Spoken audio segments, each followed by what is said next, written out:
నమస్తే. కొండా సురేఖ గారి కూతురు రేవంత్ రెడ్డి గారి పైన చేసిన కమెంట్స్ కావచ్చు రాష్ట్ర వ్యాప్తంగా చాలా పెద్ద సంచలనంగా మారుతుంది. సో మాట్లాడితే ఏంటంటే మనతో పాటు మాట్లాడి కాంగ్రెస్ పార్టీ ఫైర్ బ్రాండ్ కల్వ శ్వేత గారు ఉన్నారు. సో మేడం ఏం చెప్తారు? కొండా సురేఖ గారి కూతురు కొండా సుష్మిత గారు ఆ విధంగా మాట్లాడడం ఏం చెప్తారు? ఈరోజు ఒక బాధాకరమైనటువంటి రోజుగానే నేను భావిస్తున్నా. మా సురేఖ మంత్రిమండలిలో ఉండి ఒక క్యాబినెట్ లో ఉండి రేవంత్ అన్న పక్కకు ఒక సోదరిగా ఉండి తన బిడ్డ చేసినటువంటి తప్పిదాలకి మాలాంటి లీడర్లు వచ్చి మేము మా స్థాయికి సురేఖ అక్కనేమో ఎక్కువ, సుష్మితనేమో తక్కువ అయిపోయాయి. మా స్థాయికి మేము ఆ సుష్మిత గురించి మాట్లాడాలని అంటే మాకు బాధగా ఉంది. ఇది కేవలం సురేఖ అక్కని దృష్టిలో పెట్టుకొని మేము ఆమెకి రెస్పెక్ట్ ఇచ్చి మాట్లాడుతున్నాం తప్పించి ఇక ఆ ప్లేస్ లో ఇంకొకళ్ళు ఎవరన్నా ఉండితే మా లాంగ్వేజ్ వేరేలాగా ఉంటుండే. మాట్లాడొద్దు, ఇది ఒక పద్ధతి, కంట్రోల్. ఒకసారి ఫస్ట్ టైం అంటేనేమో మేము ఎవరైనా రాకుంటుంటే మేము మాట్లాడకుంటే, ఫస్ట్ టైం ఆల్రెడీ బహిరంగంగా పిచ్చి వేషాలు వేసింది ఆమె. అప్పుడు పోయి సారీ చెప్పింది, అన్నీ అయిపోయినాయి. సరే మేము అనుకున్నాం మెచ్యూర్డ్ కాలేదు, ఇంకా మైండ్ మెచ్యూర్డ్ అవ్వలేదు, చిన్న చైల్డిష్ వేషాలని ఒలిరిందేమో అన్నదేమో ఏదో ఊహలో ఉన్నదో నిద్రలకి వెళ్ళేసి మాట్లాడిందేమో అనుకొని కామ్గున్నాము. మేము కూడా చాలా ఫీల్ అయిపోయినాం, ఇట్లా మాట్లాడుతుంది ఏంది పిల్ల అని.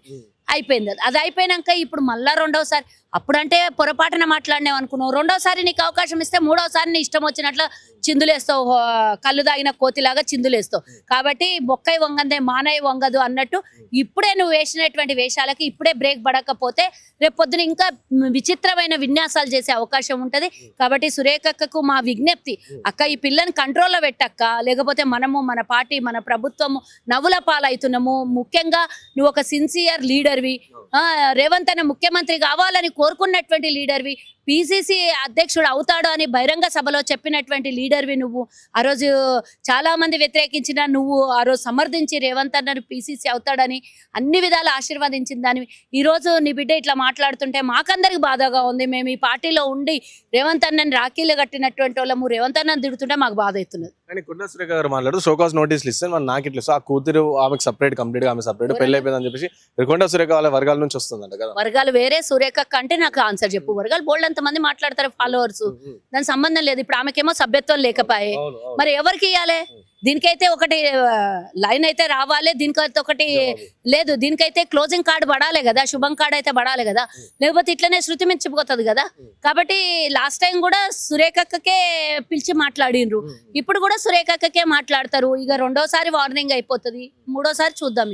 కాంగ్రెస్ పార్టీ రీసెంట్ గా ఇప్పుడు కొండా సురేఖ గారు కావచ్చు, లేకపోతే కొంత చెన్నారెడ్డి కావచ్చు, ఇట్లా వీళ్ళందరూ కూడా మెగారెడ్డి కావచ్చు, ఇట్లా వీళ్ళందరికీ డిఫరెంట్ వేస్ అమ్మా. ఇక అవన్నిటి గురించి నేను మాట్లాడదలుచుకోలేదు.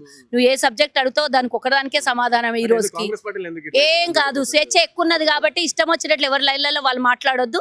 పార్టీకి ఒక క్రమశిక్షణ అనేది ఒక టీం ఉన్నది.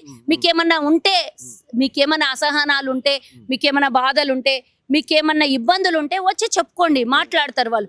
అక్కడ కూడా కుదరకపోతే ఏఐసిసిలో ఉన్నటువంటి లీడర్లు అందరితోనే మీకు పరిచయాలు ఉన్నాయి, మీరు అందరు సీనియర్ నాయకులు.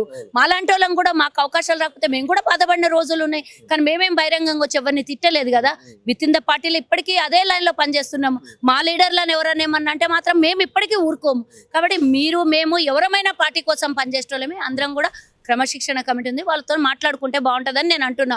పార్టీ గురించి బయట వాళ్ళు మన గురించి చర్చించుకోకుండా మనం బయట వాళ్ళకి కౌంటర్లు ఇచ్చేది పోయి మనల్ని మనం తిట్టుకుంటే ఈరోజు అవతల చూసి నవ్వుబట్ల పని అవుతున్నది అనేది నా బాధ.